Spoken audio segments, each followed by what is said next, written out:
Olá, a graça e a paz do Senhor Jesus. Estamos aqui mais uma vez para compartilhar um texto da Palavra de Deus e trazer uma reflexão para nossas vidas. Eu quero dar continuidade aqui a uma palavra, uma mensagem que nós já estamos ministrando. E hoje é a quarta parte dessa ministração, onde nós estamos falando sobre experiências com Deus. É o nosso tema. Baseado no capítulo 6 de Isaías, quando Isaías tem uma visão do Senhor no trono, e ali ele tem uma experiência tremenda com o Senhor. Diz assim, a partir do versículo 1: No ano da morte do rei Uzias, eu vi o Senhor assentado sobre um alto e sublime trono, e as abas das suas vestes enchiam o templo. Serafins estavam por cima dele. Cada um tinha 6 asas, com 2 cobriam o rosto, com 2 cobriam seus pés, e com 2 voavam. E clamavam uns para os outros, dizendo: Santo, Santo, Santo é o Senhor dos exércitos. Toda a terra está cheia da sua glória. As bases do limiar se moveram à voz do que clamava, e a casa se encheu de fumaça. Então disse eu: Ai de mim, estou perdido, porque sou homem de lábios impuros e habito no meio de um povo de impuros lábios. E os meus olhos viram-se o Rei, o Senhor dos exércitos. Então um dos serafins voou para mim, trazendo na mão uma brasa viva que tirara do altar como tenaz. Com a brasa tocou a minha boca e disse: Eis que ela tocou os teus lábios. A tua iniquidade foi tirada, e perdoado o teu pecado. Depois disto, ouvi a voz do Senhor que dizia: A quem enviarei? E quem há de ir por nós? Disse eu: Eis-me aqui, envia-me a mim. Então, eu quero hoje, dando continuidade à nossa mensagem, hoje nessa quarta parte, falar sobre experiências com Deus nos mostra a sua misericórdia. O versículo 6 do texto que nós lemos diz que Isaías, ele viu um dos serafins voando, para ele, trazendo na mão uma brasa viva que tirou do altar como uma tenaz. Então, serafins, eu quero trazer aqui, apesar, nós entendemos o contexto aqui fala de santificação, aponta para a santificação, para o trabalho na obra do Senhor. Eu quero trazer aqui uma palavra rima, do que Deus colocou no meu coração a respeito desse texto. A questão da santificação, ela é de suma importância para que um servo ou uma serva de Deus venha desempenhar um papel agradável ao Senhor na sua obra. Mas veja só, alguns pontos nesse versículo me chamam a atenção. A primeira é a respeito dos seres que trazem essa brasa tirada do altar, que são os serafins. Serafins são anjos de fogo, que estão ali diante do trono do Senhor, rodando o trono do Senhor e adorando Ele na beleza da santidade. Então, anjo aponta para a mensagem que carrega. Anjo, literalmente a palavra anjo significa mensageiro. Ele leva uma mensagem. Qual é a mensagem principal da palavra de Deus, do Evangelho, da Bíblia Sagrada? A principal mensagem é o Evangelho, é o próprio Evangelho, as boas novas do Senhor para o homem, para o pecador. Então, esse anjo levando essa brasa viva tirada do altar, eu entendo que significa, aponta para a mensagem verdadeira que santifica, que purifica, que restaura, que salva, sendo levada para o homem, para que o homem seja o propagador, seja o ministro dessa palavra aqui na terra. E é isso que eu vejo quando o anjo leva isso para Isaías, E essa própria palavra, a própria palavra de Deus, o próprio Evangelho, ele nos santifica.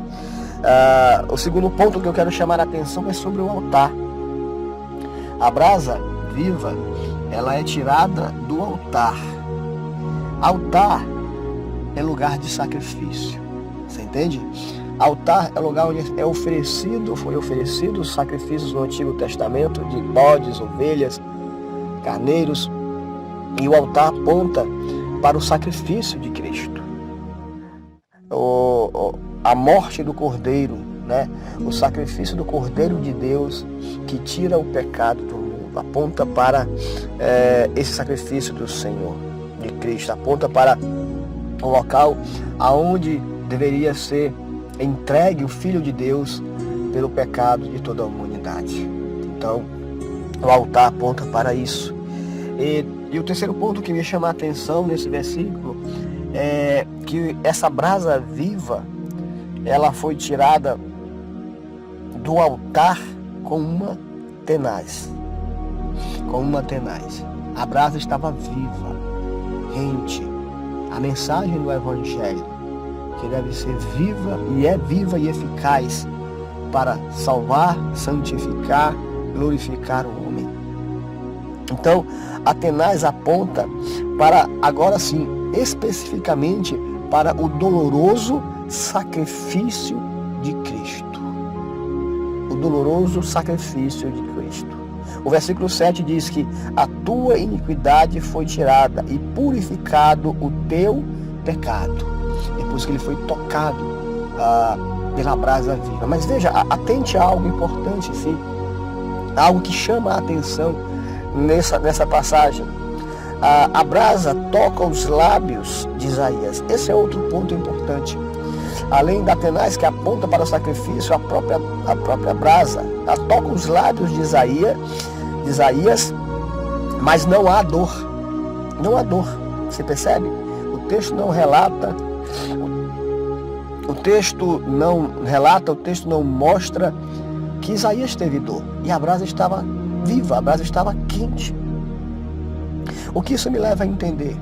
Isso me leva a entender um significado espiritual, que Jesus Cristo recebeu sobre si toda a dor e o peso de todo o pecado de toda a humanidade. Sobre ele recaiu a culpa, sobre ele recaiu a dor.